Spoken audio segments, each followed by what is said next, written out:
Hi friends! Tonight, I invite you to drift back with me to an age when open plains, ragged mountains, and endless skies stretched before the weary eyes of pioneers. This story will unfold gently, tracing the footsteps of those who ventured westward into the vast unknown, surviving not by grand feasts, but by the humble, rugged fare they carried, traded, or foraged. In this first part, let us travel alongside them as they load their wagons, gather provisions, and whisper their last goodbyes to the places they once called home. The year is 1846, and the sun is only just beginning its slow ascent above the plains of Missouri. In a tiny settlement on the edge of civilization, a line of covered wagons stands ready like pale wooden whales beached upon a sea of waving grass. Beside them, families move about in hushed urgency. Mothers tucking sacks of flour into hidden corners, fathers checking barrels of salted pork, children hugging a last familiar fence post before it fades behind the dust of the trail. Food is not merely sustenance here. It is hope, comfort, and the thin rope that binds life to the rough promise of tomorrow. For these pioneers, each sack of beans, each pound of dried beef, each coil of rope securing their precious goods is a wager against the wild unknown. Hannah Mallory, her apron dusty and her fingers raw from sewing flour sacks shut, stands beside her family's wagon. She runs her hand over the canvas, feeling for leaks she patched only yesterday. Beside her, her husband Thomas counts the bags once more. 20 pounds of hardtack, 2 barrels of salted pork, a small pouch of precious sugar, a crate of dried apples. It does not feel like enough, yet it weighs the wagon down with the promise of a burden that must last for months. A few wagons down, young Caleb Barker tries to slip a tin of honey into his mother's traveling trunk. She sees him, of course, and gives him that same tired smile she has worn since his father returned from town with tales of gold out west.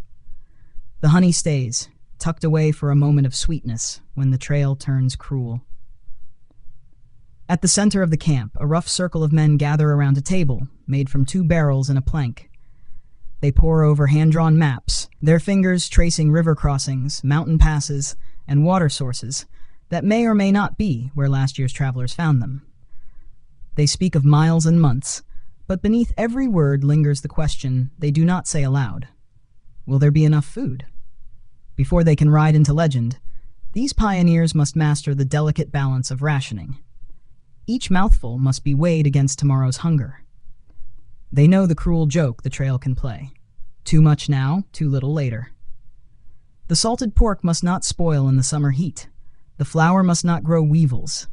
The beans must stretch to feed 10 when they were meant for 5. On the edge of camp, a small herd of lean cattle grazes. These beasts are both burden and bounty. Driving them slows the wagons. But fresh meat could mean the difference between strength and starvation. Some families have chickens caged in the wagons, squawking protests at every jolt. Fresh eggs are fragile treasure. Children are tasked with gathering them at dawn, when the world is still cool and the prairie mist curls around the wheels. As the sun lifts higher, the settlement stirs with the quiet hum of final chores. The blacksmith's hammer rings as he fits iron shoes to the last mule. Mothers knead dough for journey bread, baking hard loaves that can outlast the weeks ahead. Children chase each other among the wagons, their laughter a fragile bubble in the heavy morning air. Inside Hannah's wagon, the scent of lye soap and flour mingles with the faint sweetness of dried fruit. She ties off a bundle of biscuits wrapped in oilcloth, meant to be eaten on the first days when spirits are still high and the road feels new. Soon, their diet will settle into monotony. Salted meat, beans, bread, a cup of bitter coffee if they are lucky. Sometimes a trader's outpost will offer a barrel of pickles or a slab of cheese, luxuries purchased with silver coins or traded for a wool blanket or a length of rope. Yet in this moment, there is hope. Hope packed carefully between barrels and boxes. Hope that the trail will be kind, that the rains will hold off, that game will be plentiful when supplies run thin. Some pioneers whisper a prayer as they tuck the last parcels away, a promise to themselves and to each other they will endure. By noon, the wagons line up like weary soldiers, oxen snorting at their yokes. The captain of the wagon train lifts his hat to the crowd. There are no speeches, no grand farewells, only nods, tight embraces, and the soft creak of wooden wheels as the first wagon lurches forward. Behind it, a slow ribbon of families unfurls toward the western horizon. And so the journey begins, with flour sacks, barrels of salted pork, and the quiet courage of those who believe they can wrest life from a land that promises nothing. They do not know yet of the storms ahead, the days when wind will howl through empty cupboards. For now, they carry the taste of home in each crumb packed away, and the memory of soft hearth fires to warm their nights beneath strange open skies. As the sun dips behind the tall grass and the first night on the trail approaches, the pioneers will gather round small fires, their voices hushed as they share what food they dare spare. Little do they know that what they eat tonight will soon become stories of survival passed down through generations. Tales of salted pork, sour bread, bitter coffee, and the iron will of those who dared to dream westward. When the wagons came to rest on their first night west of Missouri, the vast sky above them stretched deep and velvet blue, pricked by the first shy stars. The prairie grass sighed under the wheels, bending as if in silent witness to these families pressing into its endlessness. Around each wagon, small fires flickered to life, pale beacons against the ocean of darkness rolling in from the plains. The first meal on the trail was more than a necessity. It was a ritual of reassurance. Mothers unwrapped biscuits still warm from the morning's hearth, passing them to eager hands made dusty from the day's slow march. Fathers tested the iron pots, setting them over flickering flames, adding precious lard to grease the bottom. In the dancing firelight, the pioneers felt a fragile closeness to the kitchens they had left behind. Hannah Mallory sat on an overturned crate, her skirts pulled tight around her ankles to guard against the chill creeping up from the earth. She stirred a pot of beans, seasoned only with a pinch of salt and a sliver of pork rind. The children clustered near, drawn by the familiar smell. Tonight there was plenty, and laughter threaded through the camp as bowls were passed and spoons scraped the last drops from tin plates. They did not yet speak of hunger, though it crouched at the edges of their thoughts like a wolf just beyond the circle of firelight. For now, they ate as they would always have enough. Thick slices of bacon fried crisp, bread softened in the bean broth, a few slivers of dried apple for dessert, sweet and leathery on the tongue. Some families shared small luxuries from their trunks, a square of molasses candy passed from child to child, sticky fingers wiped on trousers. A sip of weak coffee brewed over the coals, bitter but warming in the cold prairie wind. The taste of home lingered in each swallow, a balm against the fear of the wild that lay ahead. When supper ended, mothers tucked leftover scraps into cloth bundles, careful to waste nothing. Grease from the bacon would be saved, cooled in small tins to be used for frying when the lard ran out. Bones from the salted pork were wrapped in oilcloth to flavor soup in leaner days.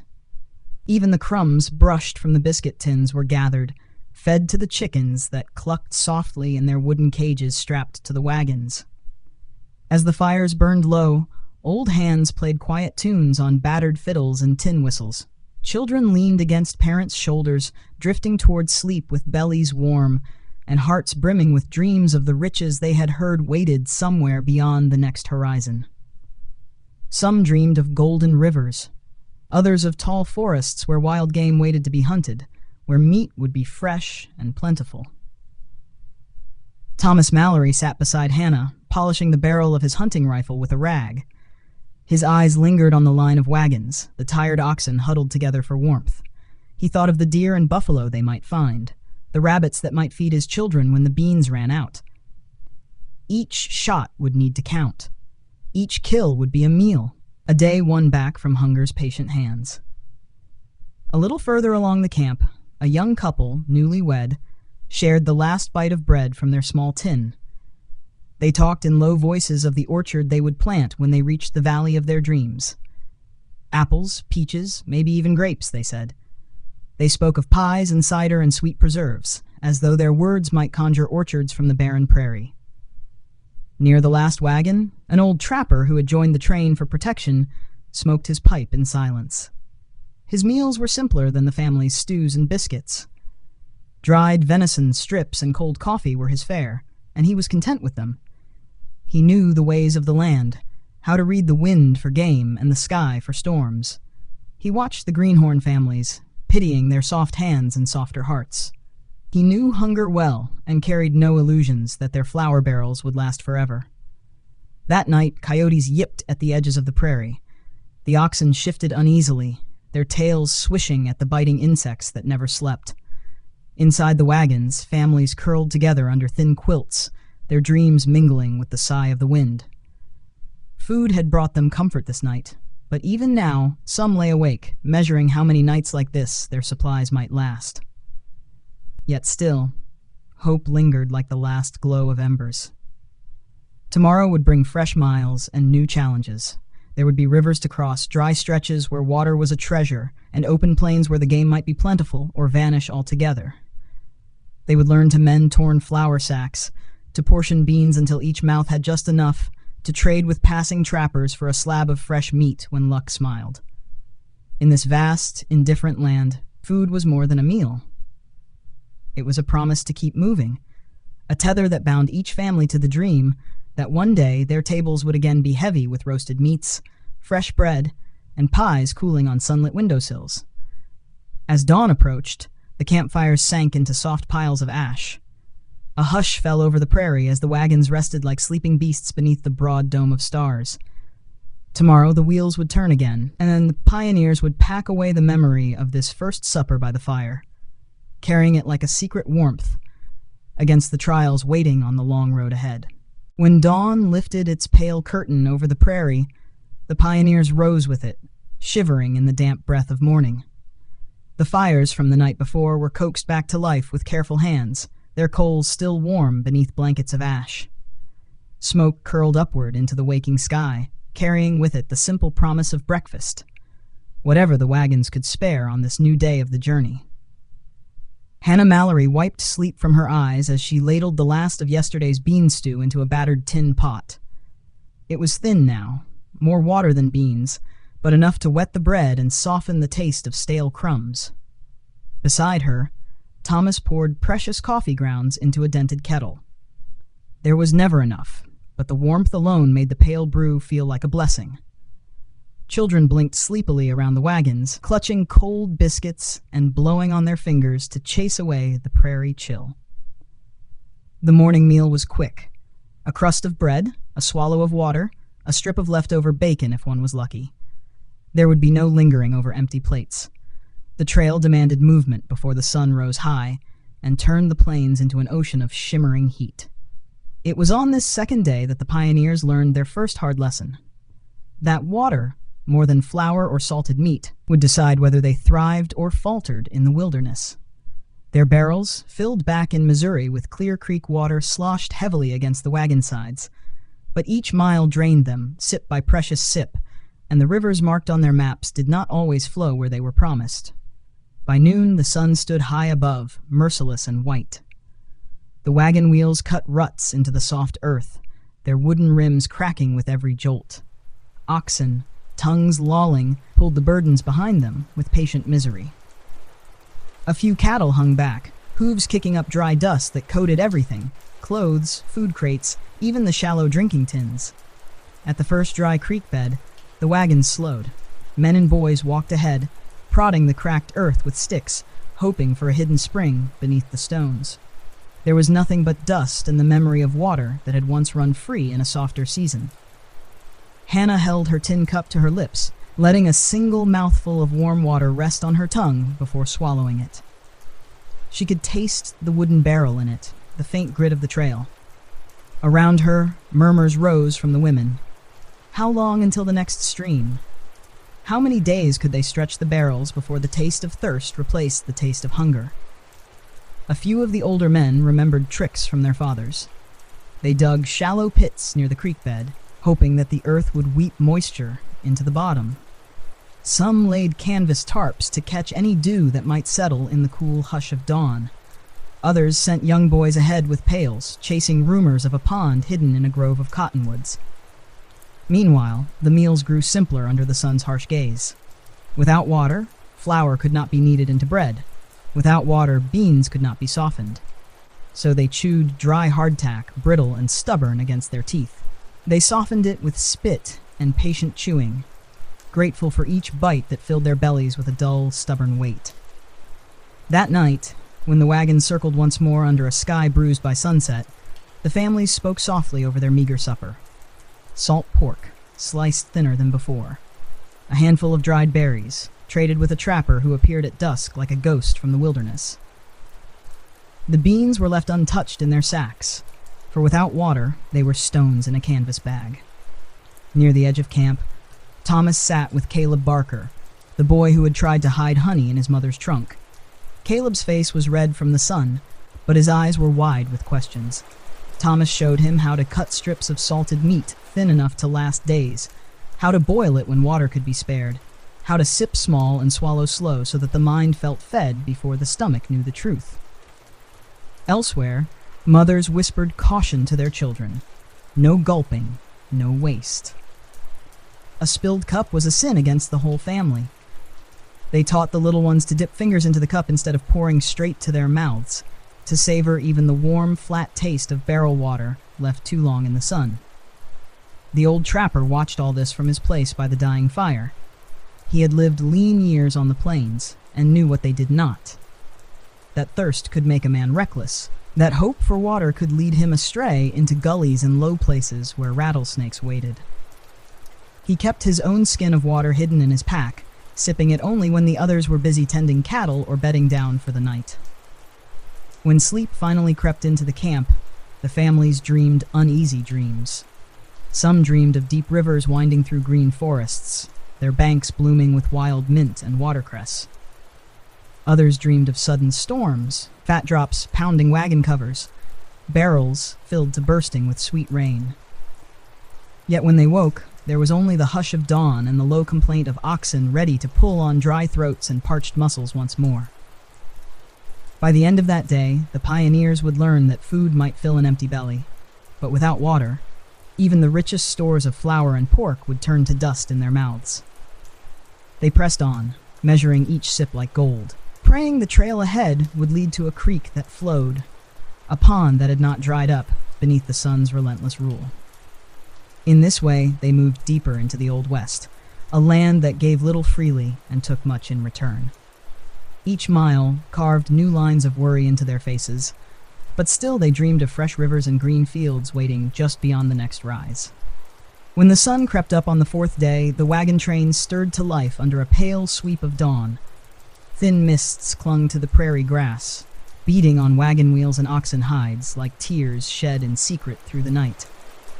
The barrels rattled emptier now, their cargo of water and food shrinking mile by mile.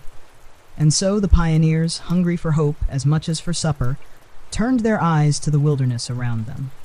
It was on this stretch of trail that they first leaned in earnest upon the land's hidden generosity, or so they hoped.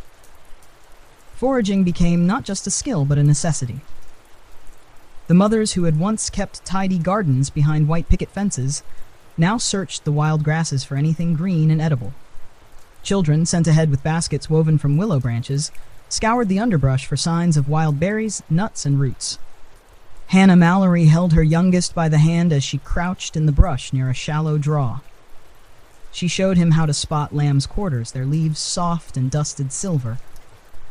She plucked a few, rubbing them between her fingers to test for bitterness. Into her basket they went, a handful of greens to stretch the evening stew, adding color and the faint promise of fresh taste to a meal otherwise built of salt and flour. Elsewhere, Thomas and Caleb trailed behind the wagons, eyes scanning for wild onions and garlic mustard. Their conversation was hushed but hopeful. Every small find felt like a victory plucked from the stubborn prairie soil.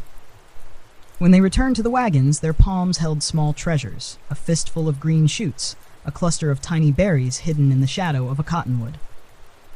Yet, with these wild gifts came danger. Not every leaf could be trusted, not every berry safe to chew. The trapper, who had spent more seasons than he could count sleeping under open skies, tried to teach them what he knew. He showed the children how to test mushrooms against the bend of a knife, firm and white, not spongy or stained.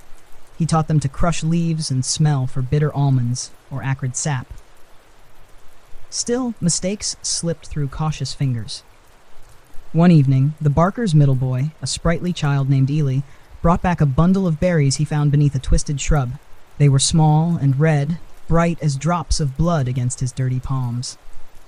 His mother, weary and too trusting of the boy's earnest grin, stirred them into the morning's porridge, hoping to brighten the bland oats with a taste of something wild and sweet. The family spent that night bent over buckets, bellies cramping, prayers whispered to a sky that did not answer. They survived, but the memory lingered in their throats, bitter as the poison that nearly stole their breath. After that, they foraged with more caution, their eyes keener, their faith in the land tempered by fear of what it could hide. Yet even with such risks, the rewards were worth it. On days when the trail was kind and a stand of chokecherries offered its bounty, the pioneers feasted like kings. They mashed the tart fruit into coarse paste, spreading it on hardtack, or stirring it into thin porridge to sweeten the monotony. Wild mint, when they found it, turned boiled water into tea, pale and barely fragrant, but soothing all the same. The old trapper showed the children how to dig for prairie turnips, their knobby roots hidden deep beneath the stubborn grass. He swung a small hatchet, splitting the soil, revealing the pale bulbs beneath. Roasted over the fire, they were nutty and filling, a welcome break from beans that never seemed enough. On the fourth night, the wagons stopped near a low grove where the earth dipped just enough to cradle a small pool, fed by a trickle that still clung to life despite the summer's heat. The children's laughter rang out as they dipped buckets and cupped water into their dry mouths, dribbling cold drops down sunburned chins. With their water barrels topped off, the families turned to the bounty they had gathered that day. Hannah's pot held more than beans that night. The lamb's quarters floated green and fresh among the bubbling broth, while a handful of wild onions gave the air around the fire a sharp, mouth-watering bite. Bread, hard as stone when bitten dry, softened when dipped into the hot stew, and for a while, silence reigned as families ate with quiet reverence. They learned as they chewed that survival in the Old West was never a single act, but 100 small decisions made each sunrise. When to share and when to ration, when to push ahead and when to rest, when to trust the land and when to fear its secrets. After the bowls were scraped clean and the fire burned low, the trapper told stories of winters spent living on dried berries and pine bark tea, of lean weeks when his traps came up empty and he thanked the Lord for every bitter root he managed to dig from the frozen ground. His voice, rough as a wagon wheel, lulled the children towards sleep, even as it reminded their parents that the wilderness gave, but only to those who learned its moods. That night, the wind rose high through the cottonwoods, carrying the scent of wild mint and damp earth across the sleeping camp. The pioneers slept lighter than before, their dreams tangled with visions of hidden berries, secret springs, and silent, watchful forests that held both feast and famine in the same open hand. When morning came, they would wake hungry once more, eyes sharpened for the next green patch, the next patch of shade where something edible might hide.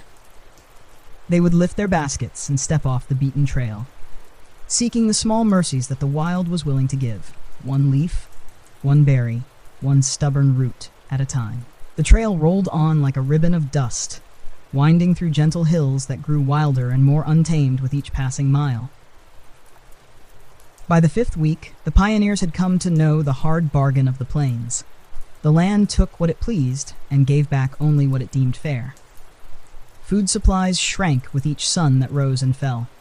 The flour barrels felt lighter when lifted. The salted pork grew salty in their dreams, for its taste lingered even when the meat itself was gone. But on these endless plains, another lifeline wove its way into the story of survival, the art of trading. Where families once knew the fixed price of flour in a shop back east, they now learned that the value of a thing shifted with the wind, the weather, and the sharpness of their hunger. It was a late afternoon when the wagon train came upon a small gathering of travelers near a dry river crossing. Fur trappers, a handful of lone hunters, and a couple of traders with battered carts piled high with odd wares. The smell of smoked meat drifted from their makeshift camp, curling into the noses of the weary pioneers who had grown too used to the bland company of beans and stale bread. Hannah Mallory held her youngest close as she eyed the trader's goods laid out upon wool blankets spread on the dry grass. Strips of dried venison, dark and rich with the scent of hickory smoke, caught her eye first. Beside them lay sacks of coarse cornmeal, small tins of lard, and glass jars glinting with amber honey and wild berry preserves. Beside these treasures, oddities. A battered kettle, a length of copper wire, old boots patched with scraps of hide. Thomas stepped forward, hat in hand, his gaze locked on the strips of meat. He weighed the coin pouch on his belt. Silver was precious, but out here, more precious was anything that could fill a belly when the trail turned stingy. The trader, a leathery man with eyes like flint, squatted by his goods and gestured for Thomas to name his want. There was no neat sign to fix the price, only the silent dance of haggling, a ritual as old as any church prayer. Thomas offered a length of spare rope, a small tin of coffee beans saved from the last town, and a wool blanket mended by Hannah's careful hands. In return, the trader laid out a pound of smoked venison and a small bag of cornmeal.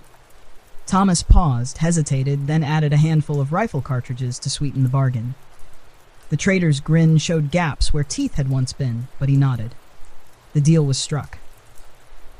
Elsewhere in the camp, mothers traded bits of home for new flavors. A woman swapped a tin cup for a few spoonfuls of wild berry jam to spread on hard biscuits for her children. A young boy, eyes wide with hope, traded a rabbit pelt for a twist of salt, precious for the next pot of stew. These trades were not just exchanges of goods, they were sparks of life, small comforts wrestled back from the wilderness. Not all traders were so kind. Some came with sharp eyes and sharper tongues, preying on the desperation of the wagon trains that passed like slow-moving feasts of coin and goods. A lone hunter offered fresh rabbit, but demanded a price so steep that Thomas turned away, shaking his head despite the ache in his stomach. "Better hunger today," he told Hannah, "than regret tomorrow when the flour sacks ran empty." The trapper, too, traded on his own terms. He bartered pelts for bullets, a spare hatchet for a slab of cheese wrapped in waxed cloth. He traded knowledge more often than goods, showing the younger men how to dry strips of rabbit or deer over the fire until they were light as bark but rich with life when chewed under a wide prairie sky. That night, a rare scent drifted through the camp. Smoke mingled with the savory richness of fresh meat sizzling over the fire. Hannah laid thin strips of venison in her iron pan, turning them gently so they crisped without burning. Beside her, the children tore at a small corn cake, baked over the embers with a sprinkle of salt and wild onions stirred in for flavor. The camp grew quiet as families sat close together, savoring each bite of something new.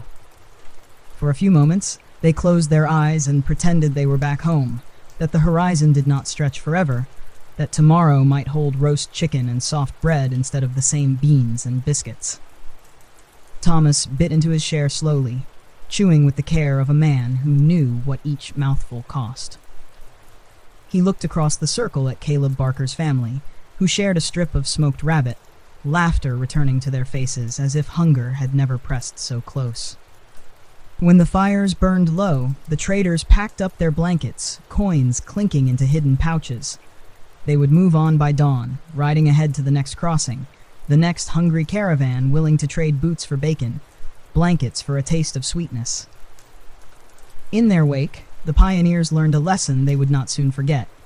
Out here, survival did not belong to the strongest nor the richest, but to those clever enough to trade wisely, to hold back just enough for tomorrow. When the stars bloomed overhead, the families drifted to their wagons, bellies warm and spirits lifted for the first time in many days. The smell of venison lingered in the air, mixing with the hush of prairie wind and the crackle of coals buried safe until morning. And so they slept, wrapped in the fragile comfort that they could bargain with the wild, at least for a while. Tomorrow, they would shoulder their hunger again, tighten their belts if they must, and keep one wary eye on the road ahead, watching always for the next chance to trade a piece of the past for another day in the wide, indifferent West. By the 6th week on the trail, the prairie rolled on in a ceaseless sea of grasses and low, distant hills. The wheels creaked, the oxen labored, and the pioneers leaned further into the old rhythms of survival, not merely by trading or foraging, but by trusting rifle and trap to bring the land's wilder gifts to their fire. For some, the hunt was a familiar ritual. For others, it was a test they had yet to pass. Thomas Mallory, once a carpenter's son who swung a hammer more than a musket, now found his hands wrapped daily around the worn stock of his rifle. He rose at dawn with the pale chorus of prairie birds, slipping away from the slow stir of the wagons into the hush of dew-soaked grass. Beside him this morning padded Caleb Barker, whose father had taught him to aim at tin cans nailed to fence posts back east, but never at a living thing. Here, on the open plains, tin and target practice had given way to the need for real meat. Fresh, clean meat to fill a stew pot that grew thin on beans and stale biscuits alone. The two men crept low through the brush at the edge of a broad, sunlit clearing. Ahead, a trio of rabbits nibbled among the shadows of tall grass. Unaware of the hopeful hunger, crouched yards away. Thomas lifted his finger to his lips, signaling Caleb to hold his breath as he leveled the rifle, thumb brushing the iron sight smooth from years of work. One shot cracked the morning stillness, and the rabbits scattered like smoke in the wind. But one did not run far. It fell, a soft bundle against the earth. Caleb's eyes widened, both in relief and in sorrow for the small, warm life now silenced for the sake of many. They returned to the wagons with the rabbit swinging from a rope at Thomas's belt. Small as it was, it brought quiet cheers from the children whose bellies had long since wearied of beans that clung stubbornly to the bottom of battered pots. Hannah cleaned the rabbit at a safe distance from the camp, careful to keep the blood from the water barrels and the curious hands of the youngest. As the sun rose higher, others joined the hunt. The trapper guided two older boys through the winding creek beds, pointing out tracks pressed into the soft mud. Deer, he said, though lean and quick to vanish at the sound of clumsy boots. A single deer, he told them, would mean rich stew for days. Salted strips to dry for the weeks ahead, a feast their stomachs could remember when the plains offered nothing but wind and dust. Sometimes the game outwitted them. Shots rang out and echoed back empty. A glimpse of antlers vanished behind brush. Prairie chickens startled at the rustle of boots and fled in flurries of feathers, leaving only flattened grass where they had crouched. Yet each small success was a triumph that brought the wagons closer together. That evening, Caleb's mother mixed the rabbit's tender meat with dried onions and the last handful of wild mint Hannah had tucked into a rag days before. She dropped the pieces into a bubbling iron pot that hissed and steamed over the fire's glow. The smell alone lifted spirits, carrying laughter from wagon to wagon, reminding each soul gathered there that the land's harshness could sometimes bend to kindness. The trapper showed Thomas how to prepare strips of meat for jerky, cutting thin, laying it across wooden frames near the fire's heat, letting the smoke weave its magic until the meat hardened into something that could last for weeks. Children watched with wide eyes, learning that each scrap had value, that nothing from the hunt could be wasted if they wished to see the far side of the plains. In the hush between stories and sleep, the old man spoke of greater prizes, the vast herds of buffalo that still roamed in hidden parts of the West, thunder on the horizon when they moved in their thousands. To bring one down would be a bounty almost too rich to dream. Hundreds of pounds of meat, hides for blankets and coats, bones for tools and needles when iron wore thin. Yet the buffalo were ghosts more than promise, and to hunt them required courage, skill, and luck that most men could not carry in their saddlebags. For now, the rabbits and the occasional prairie hen would have to do. At each dawn, the hunters rose again, rifles cleaned, boots laced tight, eyes trained on the flicker of movement in the grass. Some days they returned with nothing but dust on their cheeks and stories of what might have been. Other days, a single shot meant full bellies, and one more sunrise faced with strength rather than hollow hunger. Back at the wagons, mothers learned to stretch every catch. Bones were boiled twice over for thin broth. Small scraps were tucked into bread dough to bake into savory loaves. A lucky haul meant a stew fat with meat and the hush of contentment as spoons scraped iron bowls clean. On the sixth night, the families gathered close around the fires. The stars blinked through drifting smoke while the scent of roasted rabbit and wild onion clung to the cooling prairie breeze. Laughter drifted from circle to circle, not loud or carefree, but enough to push back the edge of the wilderness, if only for a night. They slept then, bellies warm, rifles propped against wagon wheels, knowing the wild would ask them to rise and prove themselves again come dawn. The hunt was never a single moment of triumph, but a promise renewed each day that they could wrest life from this vast, indifferent land, one bullet, one trap, one quiet shot at a time. As the 7th week drew its long line across the open plains, the weather turned from gentle warmth to a breathless, pitiless heat that pressed down upon the wagon train like an iron lid. The sun no longer merely shone. It glared, white and merciless, burning the grass to brittle straw and drawing every drop of moisture from the earth as if it meant to swallow the very trail whole. By then, the pioneers had come to measure their days in 2 parts, before the sun rose too high and after it began to sink. Between those hours, they moved slow as ghosts, wagons creaking, oxen plodding, each man and woman reserving sweat and breath, as if both were currency they could ill afford to lose. Water grew scarce once more. That old enemy returned with new cruelty. The shallow creek beds where they had once dipped buckets now lay cracked and crazed. Nothing but dust and the dry memory of a stream. The few precious barrels they had left were rationed by the cupful. Children learned to wait for their turn at the ladle, eyes wide with the discipline of thirst. And with the water's retreat came another sting. Food that once could have filled a pot now threatened to choke the unwary. The dried beans and hardtack, staples so far, became bitter burdens without enough water to soften them. Bread dough remained only an idea if no water could bind the flour to life. Salted pork, eaten too dry and too often, parched tongues and made the thirst worse than hunger. Hannah Mallory watched her children chew slowly on scraps of dried jerky, lips cracked, eyes lowered to hide the small shame that they must swallow so hard for so little reward. At night, she whispered quiet prayers that the skies would crack open and spill mercy on their heads. A storm, a drizzle, even a stubborn fog heavy enough to squeeze a cup or two from canvas sheets.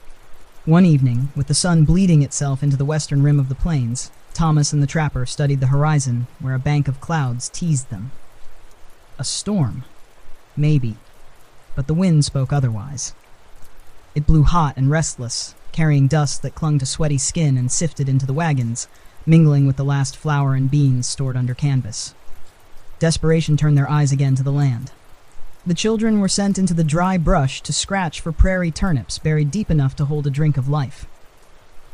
Caleb Barker's mother lifted flat stones and found small insects, crickets, and fat grubs, whispering to her son that in the leanest times back home, even such meager fare had filled empty bellies for a night. It was in these harsh days that the settlers tested the edge between hunger and disgust, the fine line between what they once thought inedible and what now might mean one more day closer to the promise of greener fields. Some families boiled strips of old leather harness in water barely enough to cover it, scraping the broth into tin cups and chewing what softened until the rawhide fell apart between tired teeth. Yet the bitterness did not poison their hope entirely. Small mercies still flickered to life. A stand of stubborn cattails by a muddy pond offered tender shoots to roast over the coals. A trickle of water hidden under a bank of reeds gave them enough to soften a handful of beans for the children. A passing trapper, riding alone from the mountains, traded a slab of smoked elk for 2 spare bullets and a single pair of worn mittens, a fair exchange for both sides when the earth turned mean. At night, when the heat sank at last into the cooling ground, the campfires glowed low. Mothers gathered what scraps they had not yet burned through, wild greens found clinging to creek beds, the last corners of flour mixed with bacon grease, the final shreds of dried rabbit from a hunt now fading into memory.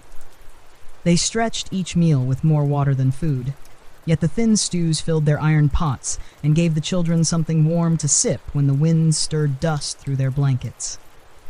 In those lean nights, the children learned to hush their complaints. Even the smallest, who once cried for sweets and soft bread, now pressed their lips together and ate what was given without question. Hunger, in its rough way, taught them patience that no parent could. Thomas sat beside the fire, the dry grass whispering around him, his rifle across his knees. He watched the flames flicker over the tired faces of his family and wondered if the clouds would ever break, if the wild would ever yield enough to call this suffering worthwhile. Beside him, Hannah worked her needle through a scrap of torn canvas, patching a sack so no grain would spill before its time. She hummed under her breath, a tune from back home, sweet and fragile, carrying their memories of Sunday dinners and pies cooling on windowsills. When sleep came, it brought uneasy dreams of rivers running dry and prairie winds that scattered everything they carried. But deep inside each heart flickered the same stubborn ember that had sent them westward to begin with. The unspoken promise that beyond this stretch of scorched earth lay a green valley, a running stream, a cabin that smelled of fresh bread and wildflowers. By morning, they would rise again, swallow what dry bread they could manage, dip fingers into the last of the water, and turn their faces toward the horizon. For in the Old West, survival was as much about enduring the bitterness as it was about believing that somewhere ahead, the land would remember how to be kind. By the 8th week upon the broad and unyielding prairie, the pioneers had come to understand that survival did not always sprout from the barrels they packed, the bullets they fired, or the roots they unearthed with weary hands. Sometimes, it drifted toward them on the dusty trail in the shape of strangers, fellow wanderers who carried with them more than just news of the road ahead. They carried mercy. It was a morning brushed with a brittle wind when the Mallory wagon lurched to a halt beside a stand of wind-warped cottonwoods. The oxen were bone-tired, heads bowed low, tongues flicking at the dry grass with little hope of nourishment. Hannah stepped down from the wagon, her skirts heavy with dust, her eyes drawn to the small figure coming over the rise. At first, she thought the rider might be another trapper or trader looking to swap hides for bread or bullets. But as the figure drew nearer, they saw a woman, older than Hannah by many seasons, wrapped in a patched shawl and perched upon a mule so thin its ribs showed under a hide the color of dark honey. Behind the woman trailed a small pack horse, its sides draped with bundles that jangled softly. Tin cups, kettles, rough-wrapped parcels that gave off faint hints of smoked meat and fresh herbs. She greeted Thomas and Hannah with a voice cracked from years and the sun, but warm all the same. "Bless you folks," she said, tipping back her wide hat to show hair more silver than gold. "Name's Mags. Been riding these plains longer than I care to count." Mags dismounted with stiff knees and an easy grin. She asked no questions at first, but studied the wagons, the thin faces of the children peeking out from behind the canvas flaps, the dull look in the oxen's eyes. She nodded, as if tallying up what she needed to know without a word spoken. Without waiting for permission, she tugged loose a bundle from the pack horse and unwrapped it on the back of Hannah's wagon. Within lay strips of dried venison, small wheels of cheese wrapped in cloth, and flat cakes pressed from oats and honey.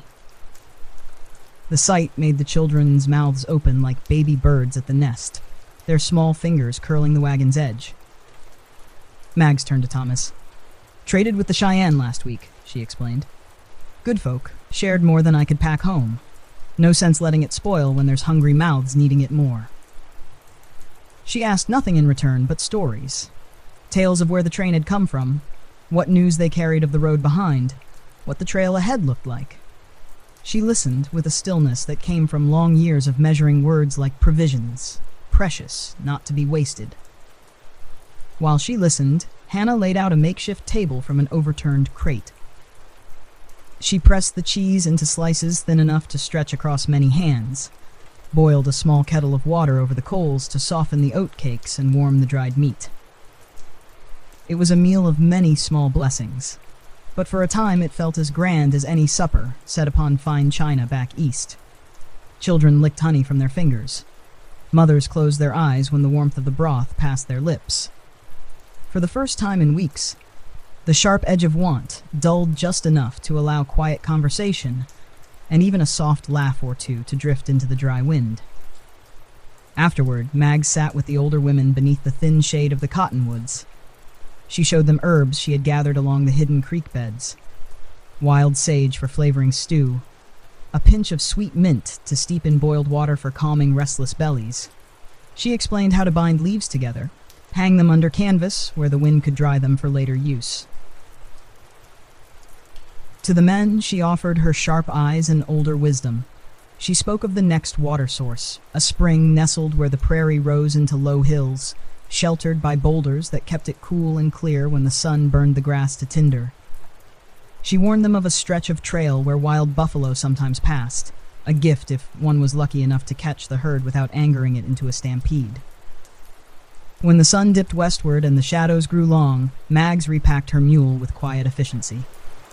She refused the offer of coin or coffee, waving it away with a grin. "Keep it," she said. "Trade it down the line when someone needs what you got more than you do." Before she rode off, she pressed a small cloth pouch into Hannah's hands. Inside was a pinch of precious salt, a crumbling hunk of sugar cone wrapped in waxed paper, and a twist of dried herbs that smelled faintly of lavender and mint. "Something sweet for a bitter road," Mag said, her eyes creased with a kindness that felt older than the plains themselves.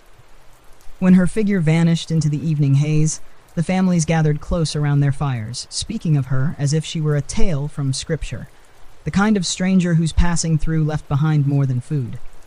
She left a lesson, too, that the wild might be cruel, but its people, scattered and wandering, could carry a mercy that weighed more than all the salted pork in a wagon. That night, Hannah sprinkled the faintest dusting of sugar into her children's thin porridge. She watched their eyes widen at the sudden ghost of sweetness. The hush that followed was not of want, but of small, sacred gratitude. Long after the fires burned low, Thomas sat awake beneath the stars, the hush of the wind rolling over the grass like a whispered promise. The kindness of a stranger had bought them another mile, another sunrise, a reminder that they were not alone in this wide, indifferent land. And when sleep finally found him, it brought dreams not of drought or empty barrels, but of a table set with many hands, passing plates from stranger to neighbor, the taste of mercy bright on the tongue. When the 9th week dawned, the trail curved gently toward a promise that every man, woman, and child in the wagon train had begun to whisper of like a blessing. Water. Not just a trickle hidden beneath cracked creek beds, or a muddy pool guarded by reeds and biting insects, but a real river, flowing cold and clear through the plains like a silver vein of mercy. They smelled it before they saw it. The sharp freshness of damp earth carried on the breeze. The oxen lifted their tired heads, sniffing at the air with a hope that mirrored the pioneers' own. Children leaned from wagon flaps, eyes wide as the soft hush of moving water rose to meet them. By mid-morning, the wagons rolled to a halt beneath cottonwoods whose roots drank greedily from the river's edge. The families spilled out across the bank, laughter echoing for the first time in days without the brittle edge of worry. Barrels were rolled down to the shallows, dipped and filled until they bulged fat and heavy once more. Hannah Mallory knelt in the shallows, sleeves rolled to her elbows, scrubbing the dust and wear from her children's faces with handfuls of river water. Beside her, Thomas cupped water into his mouth again and again, letting it spill down his beard and shirt without shame. The taste of clear, sweet water washed away the bitterness of many dry miles. Yet the river gave more than water that day. For those who knew its secrets, it offered a feast waiting beneath the rippling surface. The trapper, seeing the sparkle in the children's eyes, pulled a length of fishing line from his pack, its ends frayed but serviceable. He tied it to a stout branch cut from the cottonwoods, showing Caleb and 2 other boys how to bait the hooks with scraps of salted pork and worms dug from the muddy bank. With patient hands, they waded in, trousers rolled to their knees, careful not to stir the shallows too much. The sun climbed high while they waited, lines drifting like strands of hope in the gentle current. Now and then a child's gasp rang out, a tug on the line, the flash of silver beneath the water. By noon, the camp buzzed with a hush of delighted disbelief. A pile of shimmering fish lay on a flat rock near the fire pits. Perch, small catfish, and the prized fat trout that Thomas himself hauled from the deepest bend in the river, its scales catching sunlight like a handful of coins. Hannah worked quickly, scaling and gutting the fish with the small hunting knife Thomas kept strapped to his belt. Nearby, mothers cleaned flat stones and set them near the coals to heat. They salted the fish lightly with Mags's precious pinch of salt and laid them on the stones to sizzle in their own oil, turning them with sticks carved into crude spatulas. The smell rose like a hymn over the riverbank, rich and clean and sharp enough to draw the men back from their chores, with smiles cracking the dust on their faces. Children sat cross-legged in the shade, eyes wide as they watched the flesh turn white and flaky, skin crisping to golden brown. There was no bread that day, no flour to stretch into rough biscuits, but no one missed it. They broke apart the fish with fingers and tin forks, licking oil and salt from their palms. Even the smallest bones were sucked clean and dropped onto leaves to be buried after supper, far from camp where the scent would not lure curious coyotes or prowling cats. The trapper showed the children how to set simple fish traps, weaving slender willow branches into cones, baiting them with scraps so that the fish, greedy and blind, would swim in and find no way out. By evening, a few more perch waited in the shallows, ready to fill tomorrow's pot. With their bellies full for the first time in many days, the pioneers found laughter again around the campfire. Mothers told stories of fishing trips from years ago, calm afternoons beside small farm ponds back east, children dangling bare feet in the water, while fathers mended fences and mothers packed baskets with pie and cold milk. Thomas spoke softly of the rivers further west, where trout ran so thick a man might catch them with his bare hands if he was patient enough. He promised Caleb they would try again tomorrow at dawn, before the sun rose high and the fish drifted into deeper pools. That night, the hush of the river played lullaby to the weary camp. Its soft gurgle wound through the hush of sleep, mingling with dreams of clear pools and silver flashes beneath the surface. Somewhere in the brush, the trappers' fish traps whispered their promise, that come morning, there would be more to catch, more to roast over the stones, more strength to carry the wagons a little further down this endless road. Hannah drifted to sleep with her children curled close beside her, their breath sweet with the scent of fresh fish and river wind.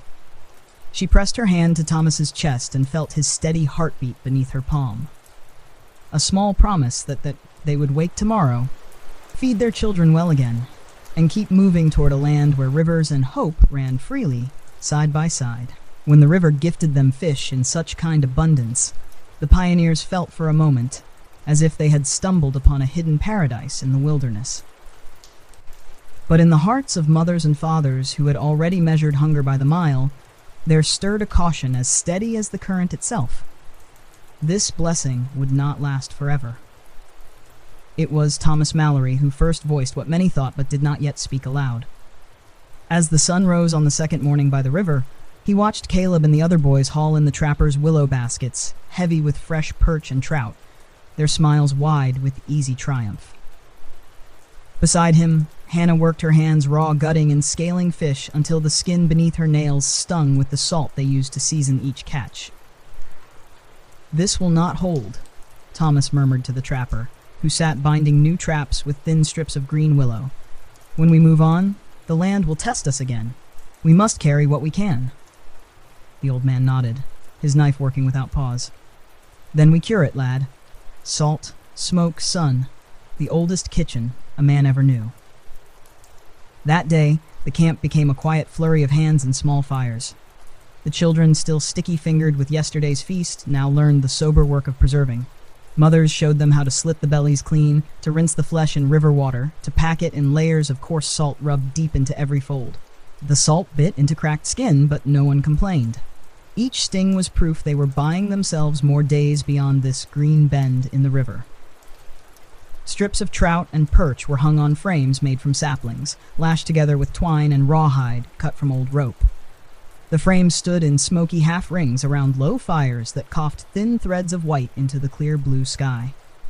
All day long, the pioneers tended the fires, feeding them with dry twigs and chips of cottonwood, never letting the flames grow too hot, never letting them die. Hannah worked alongside the other women, brushing each hanging strip with smoke to keep the flies at bay, turning the fish when the edges curled and the flesh began to stiffen. The smell drifted through the trees, not the rich, tempting scent of fresh roasting fish, but the sharp tang of preservation, clean and purposeful. By dusk, the frames glowed warm with the last of the coals. The children curled at the edge of the camp, eyelids drooping as they watched the flicker of flame beneath the gently swaying strips. Some asked if they could taste just one more bite. Their mothers pressed fingers to soft cheeks, shushing them gently. Not now. Not tonight. This food was a promise for leaner days. While the women worked the fish, the men did not idle. They searched the shaded banks for more willow, more vines to twist into cordage for new frames.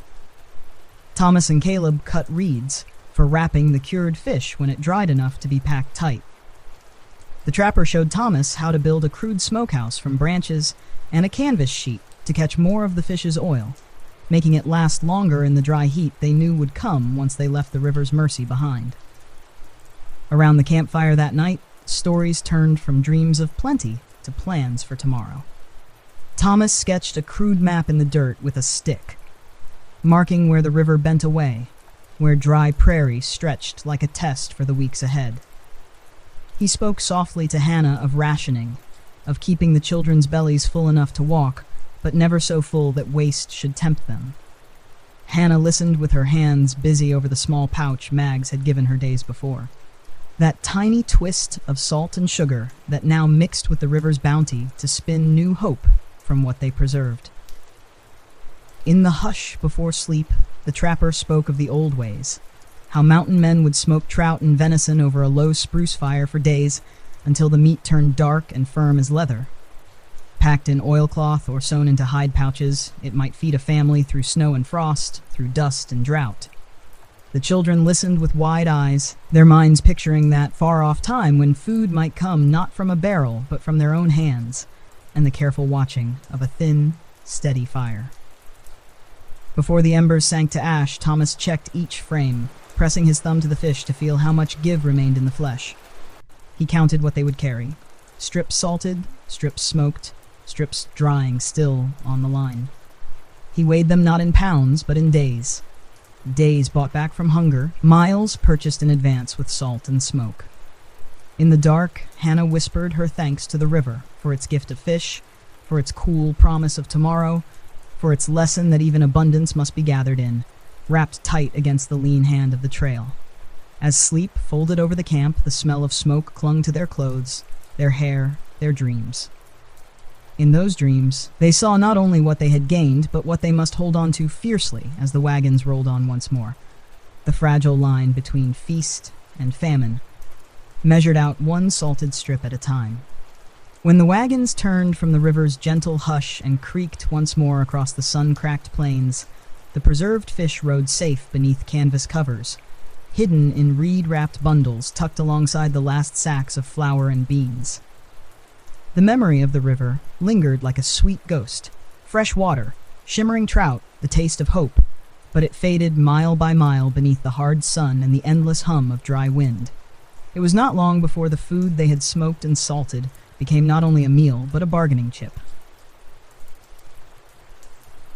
By the 11th week, the wagon train reached a lonely outpost. Little more than 2 log cabins, a rough-fenced corral, and a sign painted in flaking red letters that promised supplies, trade, and news, the closest thing to a lifeline they'd seen since leaving the last town behind.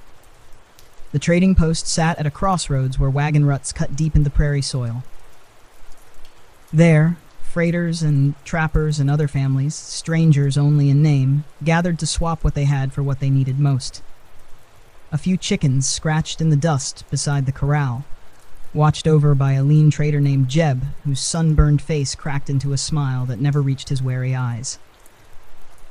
Thomas Mallory climbed down first, his boots sinking into the dust with the weight of too many days spent dreaming of flour and fresh coffee. Hannah stood beside him, her arms folded tight, the children peering out from behind her skirts as they studied the small bustle of barter and quiet voices drifting from the porch. Inside the trading post, the air was close and smelled of leather, old flour, and tallow candles. On crude shelves sat barrels of meal and sugar cones wrapped in paper, tins of lard stacked beside jars of dried peaches, and precious packets of seeds for those brave enough to dream of planting a garden in the far, hard soil ahead. Behind a counter stood Jeb's wife, a woman with hair pulled back so tight it made her eyes look wide and unblinking.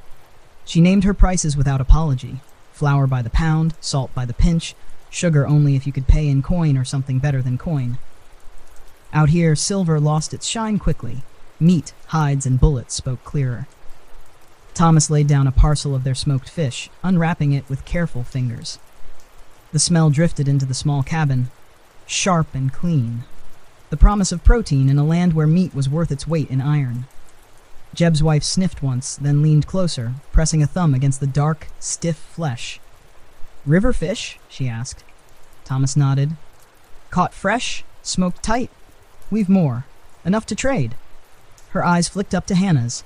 She saw the children at the doorway, the worry hidden behind their sunburned cheeks and hollow eyes. She tapped her finger on the counter. 2 pounds of flour for that parcel. A scoop of salt, if you've got more. Thomas hesitated. It was a harsh bargain. Too little, too dear. But hunger left no room for pride. He looked at Hannah, whose lips pressed tight but who gave a single nod all the same. They traded 3 parcels that morning, nearly a quarter of their river bounty, for flour, a tin of lard, and a handful of precious coffee beans that Thomas knew would lift more than just weary eyes when boiled over a dawn fire. Hannah took the flour in her arms as if it were gold. Caleb Barker's mother, who traded alongside them, swapped 2 strips of fish and a small bundle of prairie herbs for a single hen, thin, ragged, but alive, a promise of eggs if foxes and misfortune kept their distance. Outside the post, the trading did not end at the counter. The wagons circled near the corral, and children gathered to compare treasures. A small tin cup, a single hard peppermint candy, a twist of coarse sugar wrapped in brown paper. Old men leaned on wagon wheels, offering traps for bullets, blankets for knives. Some bargains were kind, some cruel, each struck with a quiet calculation born of shared hunger and shared fear. As dusk fell, Hannah set her children to work, grinding the fresh flour between 2 flat stones borrowed from the trapper. She mixed a small portion with a drop of lard and a whisper of water until the dough came together beneath her cracked fingers. She laid the rough cakes on an iron griddle over the fire, flipping them with care as the smell rose soft and warm into the cool dusk. There was no honey to spread, no butter to melt into the warm creases. But when the cakes were done, the children broke them apart with eager fingers, steam curling into the night air. They chewed in silence, eyes half closed, each bite a fragile memory of kitchens they had left behind. Near the wagons, Thomas sat with Caleb Barker's father. They spoke in low voices of the next stretch ahead. Rough country, few rivers, maybe a creek or 2 if the map spoke true. They counted bullets, counted traps, counted the salted fish that remained, now lighter by half, but worth every crumb when traded for flour and a new chance to keep moving westward. Above them, the stars flickered awake. Somewhere in the dark, the lone hen clucked quietly inside a rough wooden crate, a single soft promise of tomorrow's egg, fragile as any hope on the old west road. When the fires sank low, Hannah lay awake beside Thomas, listening to the hush of wind slip between the wagons.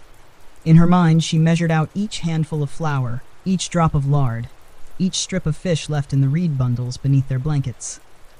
She whispered a silent vow to make it stretch, to make it last, to make each trade worth the hunger it cost. And in that small outpost far from any city, the pioneers drifted to sleep beneath their canvas roofs, stomachs filled enough to soften the night's cold edge, trading today's sacrifice for tomorrow's dawn, one harsh bargain at a time. By the 12th week, the plains taught the pioneers another lesson, that the land they hoped to tame could turn fierce and careless in the span of an afternoon. They had traded wisely at the outpost, their sacks of flour and pinch of salt tucked away as if they were gold coins hidden from thieves. They had pressed on with quiet resolve, bellies fuller than in weeks past, spirits lifted by the taste of fresh bread cooked over glowing coals. Yet hope on the trail was as fragile as a dry blade of grass under a relentless sun. It began as a whisper on the wind, the faint crackle that might be dismissed as nothing more than the dry talk of leaves rubbing together. But the trapper heard it first. He stood from the circle of wagons where the women prepared dough for the evening's biscuits and tipped his hat back to taste the breeze with a weathered nose. His voice was low but sharp. Fire. The word moved through the camp like an arrow loosed into the heart. Men rose from where they crouched over rifle repairs. Mothers set down bowls and gathered children to their skirts. Hannah felt the air shift, hot and restless, carrying a smell that was sharp and sharp again, the bitter edge of smoke before the smoke could be seen. Thomas climbed the nearest rise, shielding his eyes from the late sun. There, just over the low hills that should have offered comfort and shade, He saw it. A ripple of smoke black against the pale sky, rising from the dry grass like a ghost the prairie could no longer hold. There was no thought of supper then, no talk of bread or salt or precious strips of fish packed neat in reed bundles. There was only the scramble to ready the wagons, to lash barrels tight, to gather children and hens and old tins and scatter what could not be carried fast enough. The trapper barked orders, his voice slicing through the gathering wind. Circle the wagons tight. There's no outrunning it if the wind turns. Clear a break. Cut the grass. Dig if you must. Knives and hatchets flashed dull in the fading light. Fathers cut a ring around the wagons, tearing dry grass down to the stubborn dirt, throwing handfuls behind them while mothers shooed children back from the frantic work.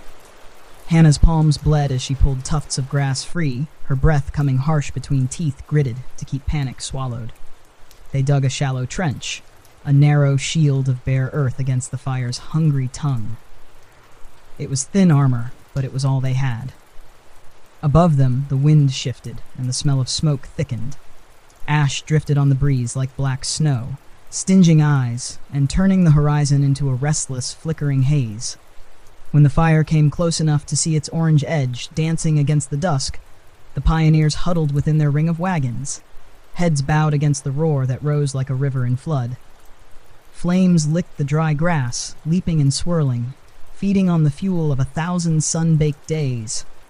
Sparks leapt ahead of the main blaze, carried on hot drafts to land like tiny soldiers in the grass, but the break they'd cut held. For hours they watched the prairie burn around them, each family gathered tight within their small circle of cleared earth and creaking wagons. Mothers held damp cloths over children's mouths. Fathers passed canteens sparingly, drops of water measured by the moment and the breath. Beside them, the barrels of flour and fish seemed small and absurd against the vast, devouring fire, but they were life itself if the fire let them live to see dawn. When at last the wind shifted again, it pulled the flames away like a great beast tugged on an unseen chain. The roar softened to a hiss and then to silence, leaving behind a charred sea that smoked beneath a sky now soft with stars. They emerged from their ring of wagons like ghosts. The children coughed and blinked at the blackened grass stretching in every direction. The oxen stamped nervously at the edges of the burned earth. The single hen clucked softly in her crate, alive, an absurd bright note against the dark hush. In the quiet that followed, Hannah gathered the children and sat them on an overturned barrel. She passed around the dry biscuits she had managed to save before the fire's approach. A single meal that tasted of ash but filled their bellies all the same. Thomas broke open a reed bundle, tore free a strip of smoked fish, and shared it between tired hands that trembled with relief. The trapper sat apart, whittling at a green stick with his long knife. He said nothing, but his eyes traced the line of the burned break they'd carved, the slim line that had spared the wagons and the food they would need for the miles yet to come. That night, the families lay beneath their wagons instead of within them, the canvas too hot with lingering smoke. They drifted into uneasy sleep upon scorched earth that still held the warmth of the blaze. Above them, the sky was clear, a spill of stars stretching forever. Between the blackened grass and the cold shine of moonlight, the pioneers dreamed of bread baking once more in an unburned clearing, of stew pots stirred over calm coals, of meals eaten in peace beneath the quiet hush of wind that carried no threat of flame. When dawn rose, the ashes would coat their boots and stain their hems as they pressed on. But the break they had cut, the food they had saved, the lessons the fire had burned into their minds, these they carried forward, proof that even the wildest trial could be met with steady hands, sharp blades, and a will to hold hunger at bay for one more hard-earned day. By the 13th week, the charred land behind them became a memory that clung to the cuffs of their trousers and the creases of their wagon wheels. The prairie fire's harsh lesson lingered, but the road ahead was already writing new ones. For in the wake of flame came the promise, faint and distant, of rain. They did not dare hope for it aloud. Too many times had clouds teased them with a dark belly and then drifted away, leaving dust in their mouths, and the sun grinning down in mockery. But on the third day after the fire, when the sky above them shifted from its pitiless blue to a deep, soft gray, The hush that fell upon the wagon train was not of fear, but of waiting. It began at dusk, a single drop on the canvas cover of the Mallory's wagon, then another against Thomas's upturned palm as he sat oiling his rifle by the wheel. He felt the faint patter on his skin, as if it were a gift from a world that had seemed determined to take more than it ever gave. Hannah stepped outside the wagon, holding her breath. The children lifted their faces to the low sky, mouths open, giggling when the first drops splashed their cheeks. And then the rain came. Soft at first, a whisper that grew into a steady, drumming hush that soaked the dust and made the scorched earth sigh in relief.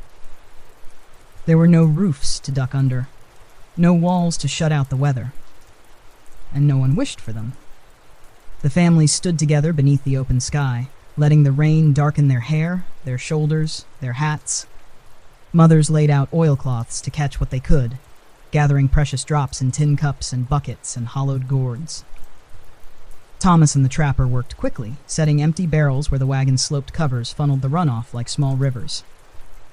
Caleb Barker's father laughed aloud as he dragged the last empty water cask under the steady drip, his voice cracking with something like joy.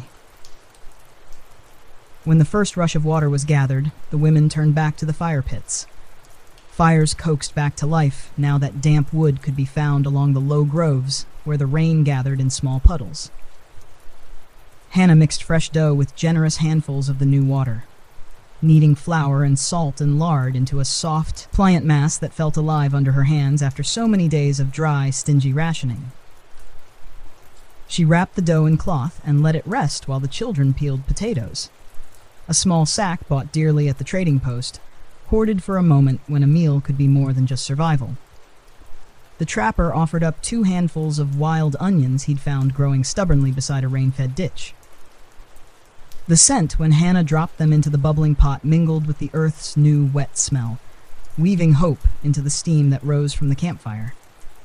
The bread, when it came from the cast-iron Dutch oven buried in glowing coals, smelled richer than any cake. They tore it apart by hand, no butter, no honey, but the soft crumb and the warm crust made eyes close in grateful silence. The potatoes and onions softened in the pot. Their broth thickened with the last scraps of smoked fish, Thomas added at the last moment, turning the simple stew into something that made even the trapper lick his fingers with a satisfied grunt.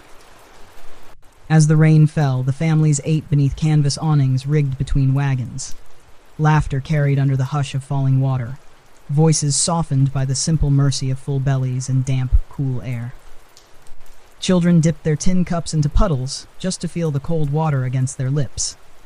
Mothers scrubbed dust from cheeks and feet, washing away days of soot and worry until the children gleamed pink beneath the gray sky. The oxen lifted their heads to drink from shallow pools, tails flicking in lazy relief. After supper, Thomas sat beside the low fire, his boots steaming gently where the warmth met the damp. He watched Hannah cradle their youngest, her hands smoothing damp curls from a forehead that no longer burned with thirst. He breathed in the clean scent of rain mixed with bread and wood smoke, and for the first time in too many nights, his shoulders eased beneath his shirt. When the night drew in, the rain softened to a mist, a gentle breath that rattled on the canvas covers and lulled the camp into early sleep. Somewhere under the wagons, the single hen scratched in dry straw, safe and drowsy. Beside her, tucked beneath an upturned crate, lay 2 small, warm eggs, a promise waiting for the dawn. Hannah dreamed of gardens that night, rows of green under gentle rain, potatoes lifted from black soil, onions knotted into braids that hung from a kitchen beam, bread baking golden in a clay hearth. In the hush of the camp, where the rain's rhythm tapped a lullaby on every wagon roof, her dream felt close enough to touch. And when dawn came, the earth at their feet would still be blackened from the fire, but it would be soft and damp, threaded with new hope. For in the Old West, even a single night of rain could turn hunger into a memory, if only for a while. The rain's gift lingered in the hush of dawn. Beneath a sky washed pale and clean, the camp rose slow and gentle, the way a body stretches after long thirst. Water dripped from wagon wheels and canvas edges, gathering in shallow pools where children dipped fingers and oxen drank in quiet gratitude. Near the Mallory wagon, Hannah crouched beneath an old crate lined with straw, her breath caught tight in her chest. There, warm and speckled, lay 2 small eggs. Treasures as fine as gold coins in this wild land where a single egg could be supper or tomorrow's hope. She called for Thomas, her voice hushed but edged with wonder.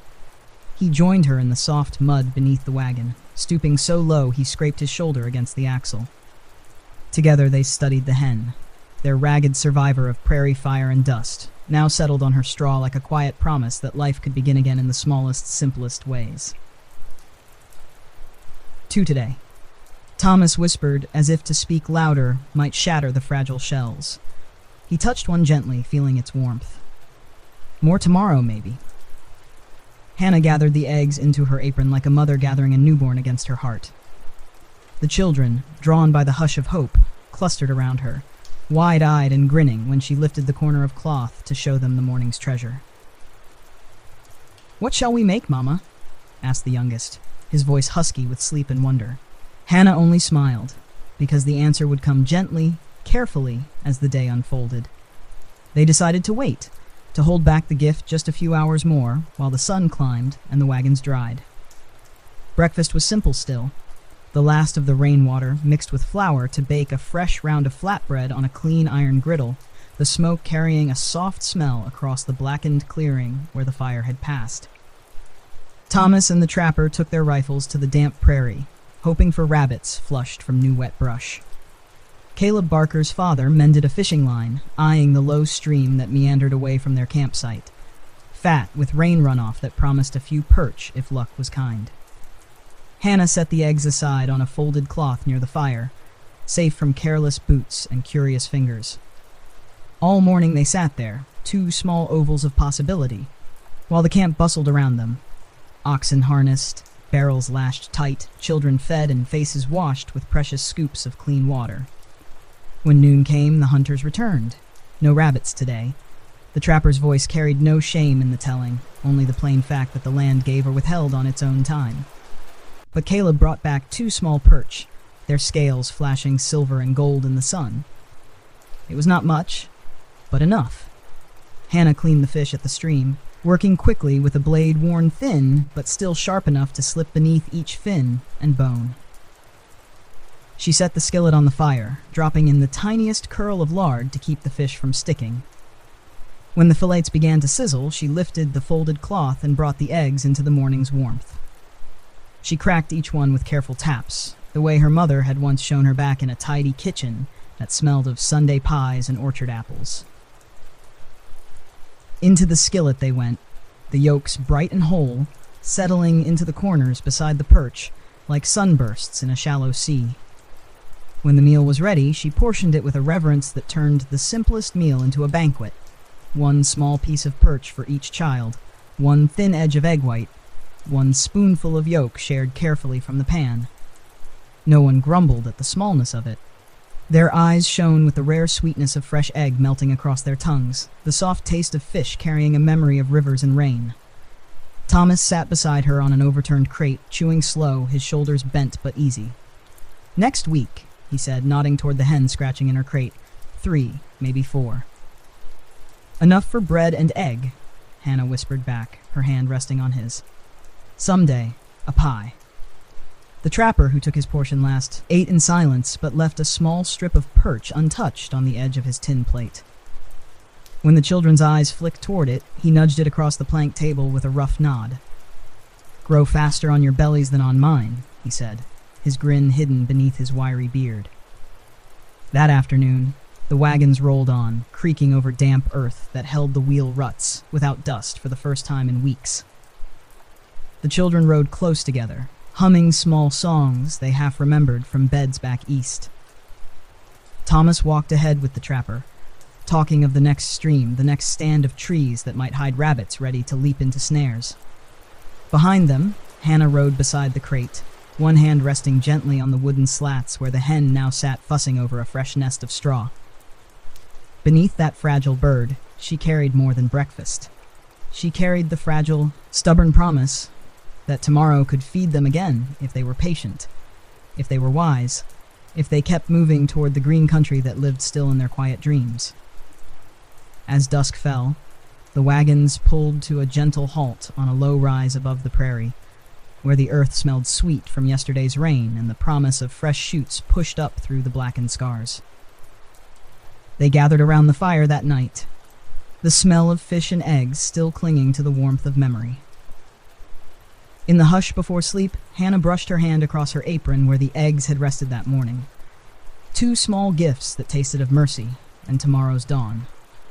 By the 15th week, the sun had returned to its bright watch over the plains, drying the last puddles left by the welcome rain. The earth, still dark in places where new shoots of grass dared to rise, carried a softness underfoot that reminded the pioneers why they pressed on despite hunger, dust, and fear. Life returned, bit by patient bit, if they were wise enough to look for it. The wagon train moved in a slow line across low hills flecked with fresh green. The oxen stepped more willingly now, their muzzles dipping into young tufts of grass at every chance. And though the barrels of water still needed guarding like treasure, the sharp edge of thirst had dulled for a blessed while. It was Caleb Barker's keen eyes that found the next mercy hidden in the wild.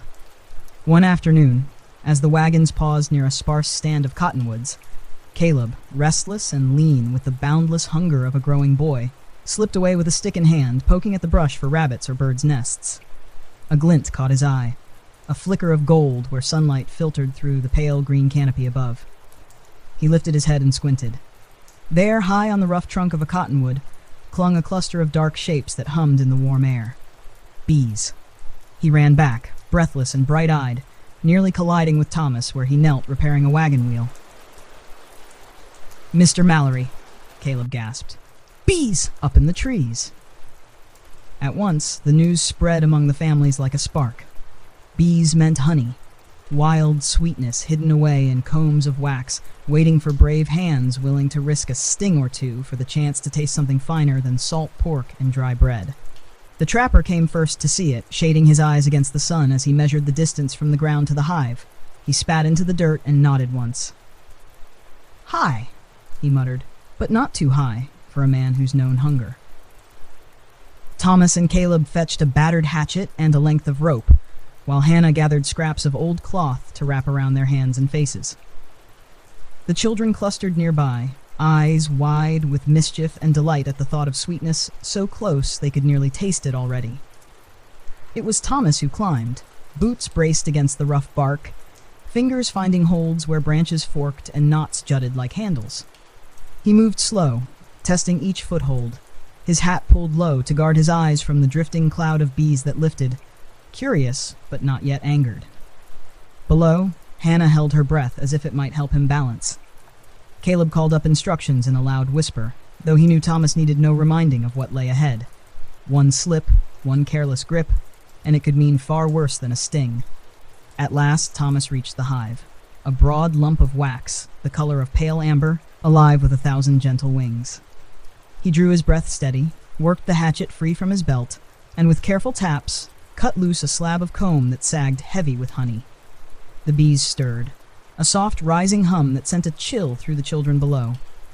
But the trapper lit a twist of dry grass, waving smoke upward in lazy coils that coaxed the bees back, drowsy and harmless.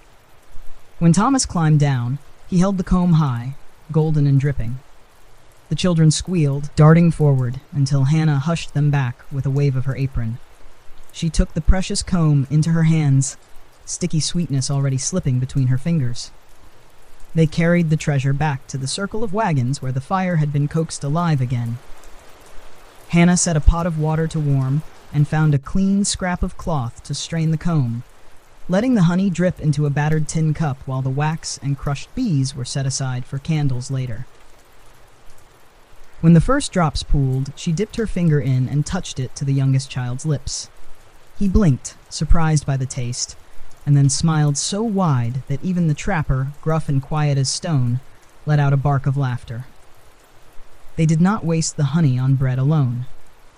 Hannah mixed a spoonful into the last of their oat cakes, turning a plain meal into a soft treat that filled the camp with a smell both new and achingly familiar. Like kitchens back east, like orchard afternoons and pies cooling on a wooden sill. Each family received a taste.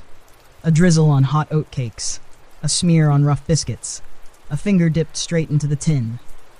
Even the adults let the sweetness rest on their tongues longer than needed, as if holding it there might stitch a few soft threads through the frayed fabric of the trail. As the sun slipped behind the low rise, Thomas sealed the leftover honey in a small clay jar wrapped in cloth, tied tight with twine to keep the sticky gold safe for days when the road would turn hard again.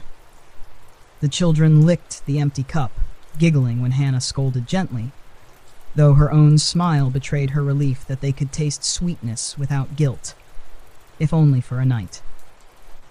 That evening, as the hush of prairie dusk settled around the wagons, they dreamed of more hives hidden in the trees ahead, more brave climbs, more combs dripping with wild honey under the warm hush of leaves. They drifted to sleep with sticky lips and sugar on their breath, belly, and heart, both reminded that even in this vast, indifferent land, sweetness could still be found where least expected, and that hunger could be soothed not only by meat and bread, but by small mercies hidden in the branches above. The 16th week dawned with a hush that clung to the wagons like a warning none of them could name outright.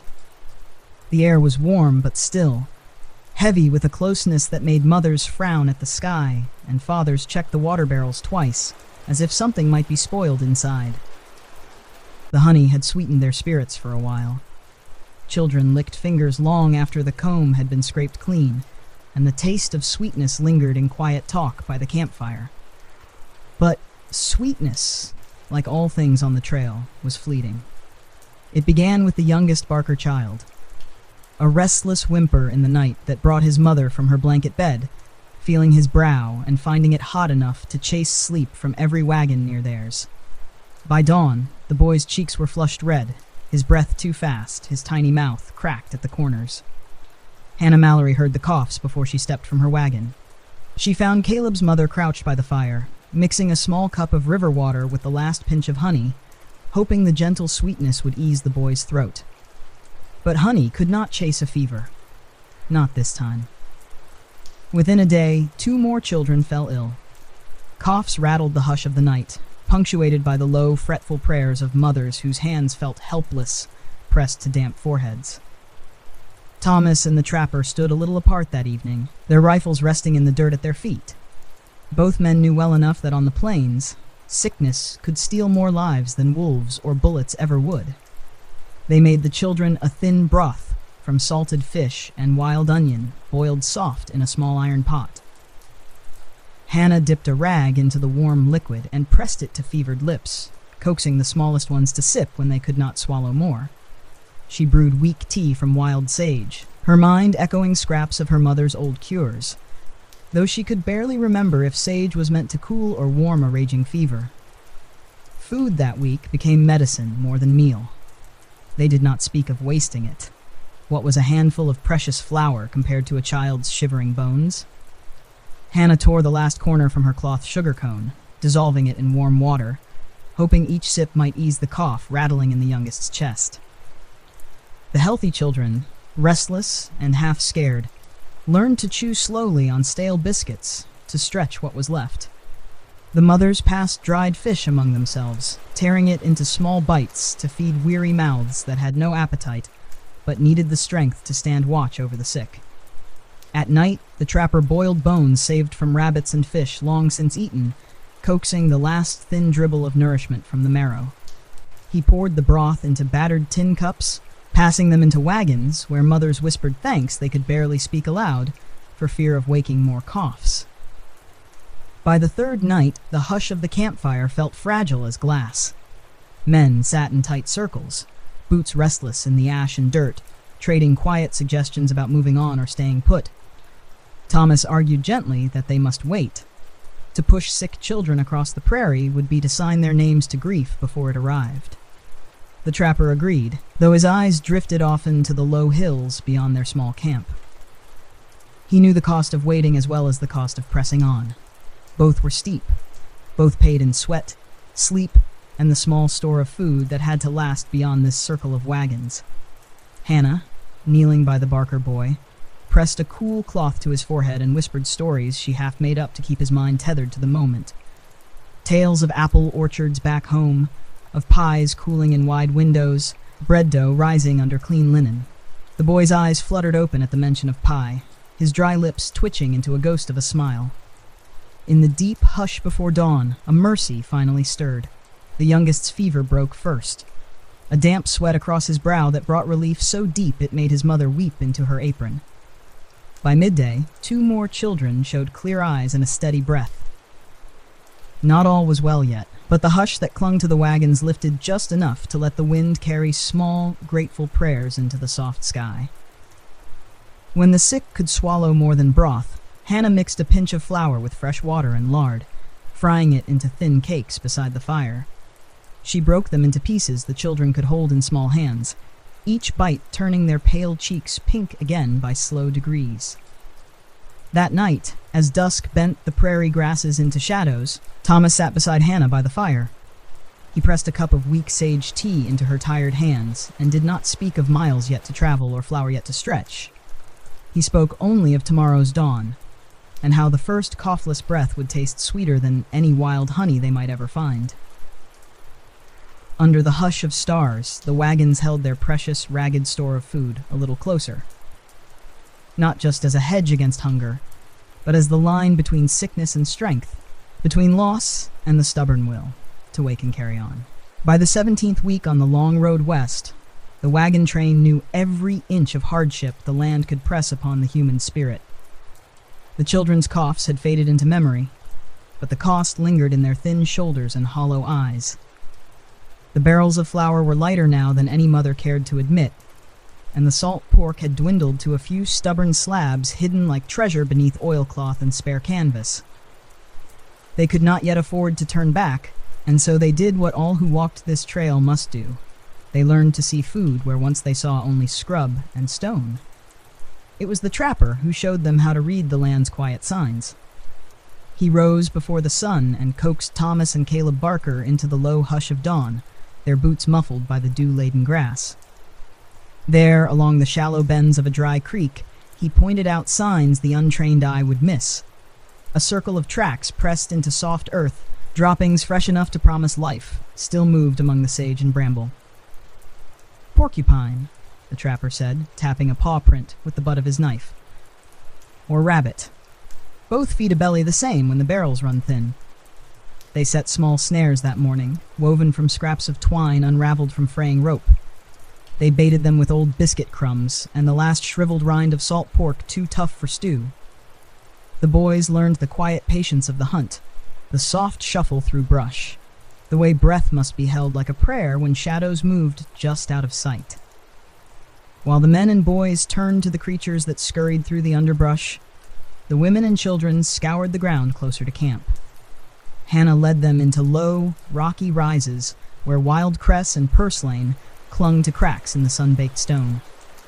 She taught the children how to slip a knife beneath the roots, easing the green free without tearing the tender leaves to useless ribbons. Some days they found mushrooms nestled in the shade where old tree stumps cast small pockets of cool dampness.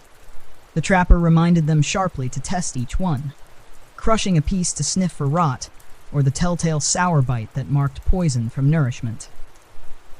Caleb's mother, who had grown up in a poor farm cabin long before this trail, showed the children how to look beneath flat stones for beetles and grubs.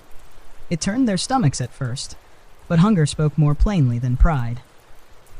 The insects were dropped into the stew pot with handfuls of bitter greens, thickening the thin broth until it stuck to the spoon and warmed bellies enough to quiet the worst of the ache. That evening, one of Thomas's snares caught a rabbit, lean, its ribs sharp beneath matted fur, but meat all the same. He skinned it with careful hands while Hannah fetched the largest iron pot and a fistful of precious salt. Into the bubbling water went the rabbit bones, the few wild greens they'd found, and the scraps of fish too tough for frying. The trapper added a pinch of dried sage and a single wild onion saved from the last stand of damp ground. Around the fire that night, the stew pot steamed in the hush of prairie wind. Each family received a tin cup of the broth, thin still, but rich with the taste of something living, something earned by patient hands and watchful eyes. The children, sleepy with full stomachs, licked the rims clean and asked for stories, while the grown folk passed around strips of cured fish for those still hungry enough to chew. Hannah watched the boys scrape the pot's bottom with their spoons, gathering every fleck of rabbit fat and wild onion. She felt a flicker of pride, small but fierce, that their bellies would settle that night with more than a whisper of warmth. Before the fire sank to embers, Thomas checked the snares once more, hands deep in the hush of brush and moonlit stone.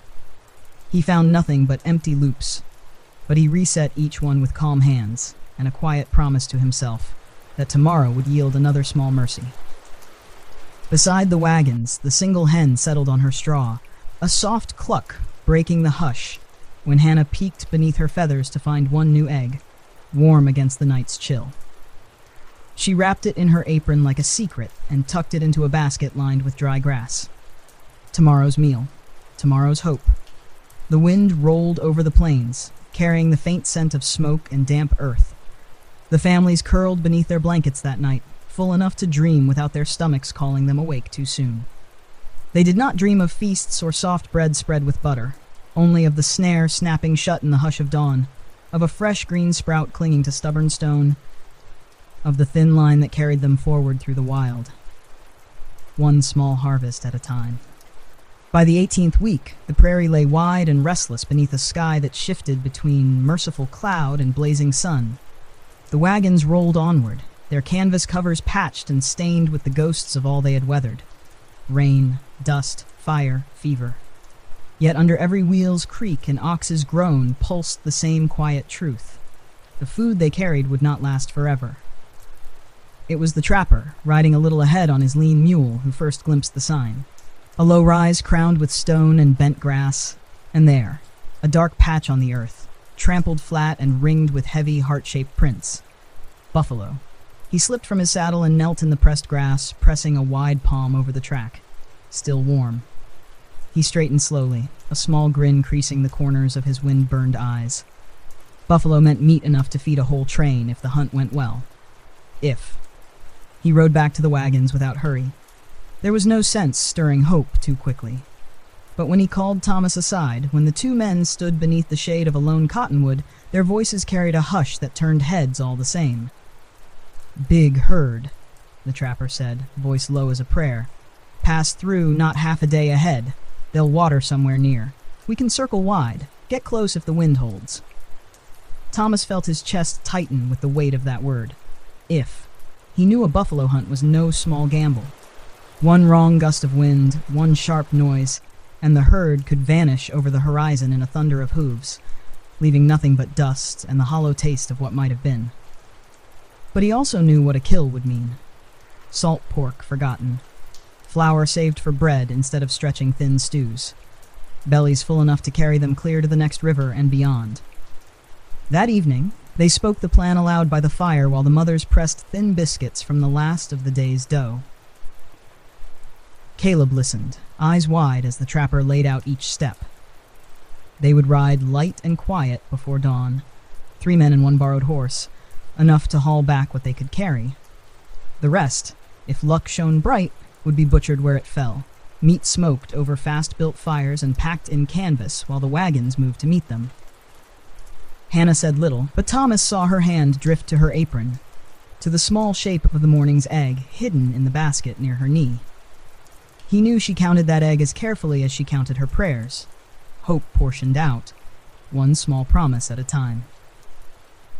When the camp settled into uneasy sleep, Thomas lay awake beneath the wagon, watching stars flicker above the pale curve of canvas. He remembered the first salted pork they packed back in Missouri, how heavy the barrels had felt, how certain he'd been that hunger was a far-off shadow. Now it pressed close enough to breathe on his neck. Before dawn, the trapper roused him with a rough shake. Caleb's father joined them, his rifle slung over one shoulder, boots muffled in the damp grass. The 3 men set out together, breath fogging in the chill that lingered before sunrise chased it away. They found the herd by the hush of its presence first, the soft murmur of thousands of hooves shifting, the deep, rolling grunts carried on a slow wind. From the crest of a low knoll, they saw them. A tide of dark backs, horns low, grazing across the bend of a shallow creek. The trapper lifted his hand. The men fanned out in the grass, each step slow, each breath measured so the wind would carry their scent away, not toward. Thomas's heart pounded not with fear, but with the fierce, sharp ache of what the herd could mean. He pictured Hannah's careful hands salting thick strips of fresh meat, the children licking grease from their chins instead of scraping thin stew from tin cups. He steadied the rifle, sighted the bull at the herd's edge, broad, slow, perfect. One shot cracked the hush of dawn, then another. The herd startled, surging into motion, a thunder that shook the ground beneath their knees. But two shapes dropped in the chaos, one bull, one young cow. Enough. The trapper grinned, teeth flashing under his scruff. Quick now, he barked. Skin, cut, pack what we can. Leave the bones for the wolves. They worked with rough hands and sharp knives, steam rising as the sun climbed. Strips of dark, rich meat piled into cloth sacks. Fat carved and wrapped in spare canvas. Organs cleaned with handfuls of creek water and packed tight, nothing wasted. When they rode back, the sun was high and the mule sagged under its burden. The wagons rolled forward to meet them. The children ran ahead, whooping at the sight of Thomas waving a strip of fresh buffalo hide like a flag of victory. Hannah took the first sack with both arms, her skirts smudged at the hem, her eyes bright with the sharp gleam of sudden plenty. She did not waste a word on thanks. The hush of her quick hands spoke it well enough. She called for salt, for knives, for wood to build smoking frames before the sun dropped behind the hills. That night, the camp glowed with the hiss of fat over low coals. The smell of fresh meat drifted through the circle of wagons like a promise kept. Children chewed until their jaws ached. Fathers ate with a quiet that held something close to reverence. Above them, the stars watched in silence while the fire cracked and the smoke curled upward, a thin thread binding the living to the land, the old hunger to new hope. And in that hush, the wagons brimmed with a feast pulled from the wild by steady hands and a single well-placed shot. The 19th week began with the tang of buffalo fat drifting on the prairie wind. Where once the campfires had burned small and cautious, now they flared bold and busy, ringed with rough frames of green willow branches lashed together with twine and strips of hide. All through the first day, the families moved like an army around the kill, knives flashing, hands red to the wrist, the hush of hunger replaced by the hum of industry. Hannah Mallory stood beside Caleb's mother at the largest smoking rack, her sleeves dark with grease and salt as they laid strip after strip of buffalo meat across the poles. Thomas and the trapper worked with Caleb's father to keep the fires low but steady, feeding them chips of dry cottonwood and green brush that smoked thick but didn't flame. The trick was balance. Too much heat and the meat would char and waste. Too little and it would spoil before it could dry. The old trapper watched the smoke with a hunter's eye, flicking ash from the rim of his hat as he paced the edges of the racks like a shepherd tending sheep. Children helped where they could, carrying buckets of clean water from the shallow creek that wound through the bend in the plain. Now and then they slipped small scraps of raw meat into greedy mouths, until mothers caught them with sharp words softened by half-hidden smiles. After weeks of foraging for roots and scraping stew pots for the last taste of broth, no one could blame a child for sneaking a fresh bite. At sundown, the fires flickered orange against the wide dusk. Around them, the smell of smoke and meat thickened the air until it clung to clothes and hair. The families sat in tight circles on the trampled grass, each with a cup of broth or a piece of seared meat still hot from the coals. Hannah stirred a pot that hissed with marrow bones cracked open and simmered with wild onion and the last handful of dried cress. She fed the children first, the youngest with small spoonfuls. The older ones with thick chunks they tore apart with sticky fingers and wide eyes. Thomas sat near the fire's edge, his shoulders slumped but easy. He chewed slowly, each bite reminding him how quickly luck could turn on this trail. Just days ago, the snare's catch had seemed like the last mercy left between them and famine. Now the buffalo filled their hands and bellies with enough to buy more miles of open road. The trapper ate in silence, but when his bowl was empty, he spat a small bone into the grass and said, "We'll need salt. More than we have." His voice was soft but sure, drifting over the quiet hum of the camp. Meat'll spoil if the weather turns wet before it dries right, and wolves know the scent same as we do. They all knew he spoke true. So Thomas promised to ride ahead in 2 days' time with Caleb's father to find the next small post, to trade fresh buffalo for sacks of salt, maybe flour if the price was fair. The women listened without speaking, their eyes measuring every word against the bundles of meat draped over the racks, meat that must last weeks if the plains turned barren again. That night, they kept the fires burning low while the meat smoked. Men rose in pairs to stand watch, rifles across knees, ears sharp for the soft pad of wolves or the prowling shadows that sometimes slipped among the wagons when the smell of blood and fat drifted too far on the night wind. Hannah did not sleep deeply. She rose again and again to check the racks, feeling each strip with cautious fingers, brushing away stray sparks that might catch and ruin what they had worked so hard to save. In the hush of darkness, she whispered a small prayer, not for more buffalo, not for sudden rain or hidden springs, but for time enough to dry the meat before weather or beast stole it back. By dawn, the first strip stiffened under the touch, edges curling as smoke wove into the fibers. Mothers tied finished pieces into tight bundles wrapped in old cloth, layering salt into each fold to guard against the days when flies would come searching for weakness.